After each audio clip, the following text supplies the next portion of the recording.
Hello and welcome. You're watching Head to Head. I'm Antonina Antosha with UATV. The Ukrainian parliament has approved a law on restarting judicial reform. It proposes several procedures. Firstly, the High Council of Justice establishes a commission on integrity and ethics. The bill also stipulates halving the number of Supreme Court judges from 200 to 100 and selecting a new, smaller Supreme Court from the existing judges. To talk more about the new law, we welcome to our studio today Mykhailo Zhernakov. He is the head of board at the DEJURE Foundation, coordinator of the Public Integrity Council. Hello and thank you for joining us. Hello, thank you for having me. So what are the changes between the bill, the law that was passed in September in the first reading and the one that has been adopted now? There's a significant number of changes because the law, as it was introduced in the parliament in September, let's say wasn't perfect, to say the least, because there were several drawbacks that could have rendered the whole reform ineffective. Have they been changed? Most of them have been changed. Still, there are a couple of things that are quite disturbing, I must say. One is that the good news is that the new ethics commission that's established, it includes international experts. The same way there was the international panel selecting the anti-corruption court judges. That was the best selection of the judges we had so far. So we kind of scaled this success story to the judicial governance bodies. But the decisions of these ethics commission and the competition commission that would select the new high qualifications commission of judges can be challenged to the odious District Administrative Court of Kiev that is very infamous for its bad decisions. It issued decisions on Privatbank, returning back to Mr. Kolomoisky, or lately NABU, the National Anti-Corruption Bureau of Ukraine, released a video or a footage, an audio of a recording in the office of the head of the District Administrative Court, Mr. Wolf, who, together with his colleagues, discussed how they unlawfully would influence the judicial governance bodies, the members of the parliament, the judges of the Constitutional Court, other courts, and so on. So pretty much everybody now understands what this court is about, and still all these decisions can be challenged in this court. Unfortunately, so the new bill absolutely eliminates all the powers of the Kiev Administrative Court and deprives it of the opportunity to reverse the reform? Unfortunately not. It should have done that, but it didn't. That's the thing. Another thing is that it doesn't reform the existing High Council of Justice that is also responsible for the failures of the judicial reform in the last 5 years. And the good news is that there is this ethics commission, but still that would theoretically at least go and check on the members of the High Council of Justice and remove them if they found their incompatibility with the principles of integrity, professionalism and professional ethics.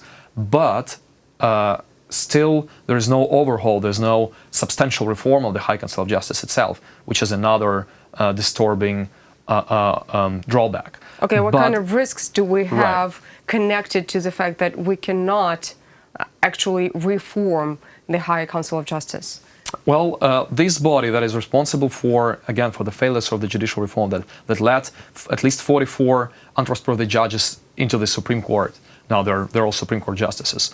That pretty much kept the Maidan judges on their places, the ones who were responsible for the human rights abuse during the Revolution of Dignity, and so on. They will now decide on how this new Supreme Court will be selected, what will be the rules of the procedure of the newly established High Qualifications Commission, even though that provision was changed slightly, but still their power grows, is not diminished, and is not, the institution itself is not relaunched, which is again quite disturbing. However, if we take a look at the other provisions that were changed, we can say that there is a significant number of there's significant progress, and with this kind of text, with these provisions that are in the past law right now, I must say we can work together to achieve real change in the judicial reform. What about the Supreme Court?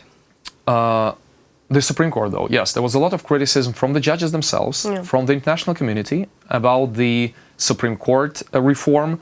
One, does it need a reform? Does it need to be? Does the appointment of these dubious candidates has to be revised? Yes, it does. At least there's 44 out of 192 or 93 members of the Supreme Court right now who don't correspond to the integrity criteria, and despite the opinions of the Public Integrity Council, there were still passed and still appointed Supreme Court justices by the High Qualification Commission and the High Council of Justice. But it was unclear why the members of the Parliament decided to cut the number of Supreme Court justices twice. Why? What are the procedures under which they create this new Supreme Court from the one that was already created? There is a great risk that will be not transparent. These decisions will be arbitrary, that we may end up with a Supreme Court which is not better but actually worse than the one that we have now. And on top of that, there is a huge overload of cases still in the Supreme Court, and cutting the number of judges in half would obviously increase the overload or the workload on each judge twicefold. So there's another, of course, it impedes the access to justice. It has an issue with the independence of the judges, and also to add another thing, what the bill provides is also the cut of the salary of the Supreme Court judges that are quite high right now, but with such new rules or new workload that the judges will have, unfortunately, this, I fear, will create bad incentives for the judges themselves, and many of them could leave, or many of them would seek the other means of income that are not compatible with the law. Meaning corruption. Very probably. Okay. Well, but that's not okay. But that's not okay. But these are the drawbacks. The good provisions are the High Qualification Commission of Judges that is responsible for the selection of judges in the last 5 years is relaunched, and the new one is selected with the help of the international partners, with the help of the independent international experts, which is very good. The Ethics Commission also has the international experts inside, and that will check on the members of the High Council of Justice, the High Qualifications Commission of Judges, and the Supreme Court justices during 6 years on their integrity, on their professional ethics, and would remove them from their positions if they find there is something wrong with it. There's also a number of other provisions that make judicial reform effective and let us basically relaunch many processes that were not very successful in the last 5 years. So all in all, if we all concentrate well enough on the implementation, I think we can achieve better results than we had in the last 5 years. Good. Now, the ambassadors of Canada, Great Britain, Germany, and the European Union addressed the Speaker Dmytro Razumkov, Prime Minister Alexei Goncharuk, and Chairman of the Office of President Andrei Bogdan with a request to review certain provisions of the draft law on judicial reform. Mainly, the authors of the document advised to cooperate with the Venice Commission in order to bring the law, and I quote here, in full compliance with our common values. Does it mean that while working on the draft law, we were not complying with the Venice Commission? Well, we're not sure whether we're compliant with the Venice Commission opinions, because the Venice Commission did not give its opinion on the matter. It was very fast. You know, now we quite often joke that our parliament works as a crazy printer. Right.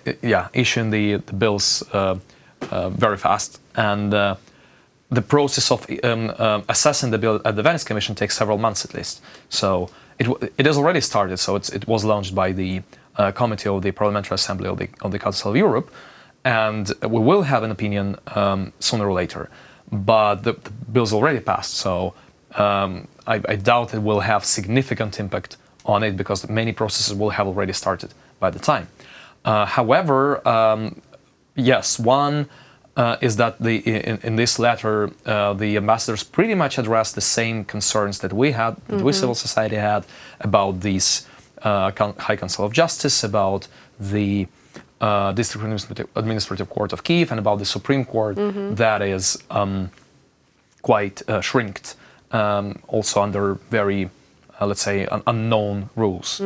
But there is another dimension to that, which is by our common values. It's good that they refer to common values, not the standards of the Council of Europe, because there's several standards that actually work well in stable democracies, but go against the aims of the reform in Ukraine, such as the standard of irremovability of judges, or the standard that in judicial governance bodies that decide on judicial career, there should be a majority of judges elected by their peers. Right. Because first, to begin with, the aim of the reform, the main goal of the reform, is to remove the bad judges, and the principle of irremovability doesn't go well with it. Yeah, right. It's kind of the opposite. Both exclusive things. Absolutely. Another thing is this majority of judges elected by judges rule, which worked quite well in terms of judicial self-governance in the Western democracies and established democracies, but in Ukraine, where the level of trust of the judiciary is the lowest among all the public institutions, it just doesn't make sense. It didn't work in the last 5 years. We already have been through that.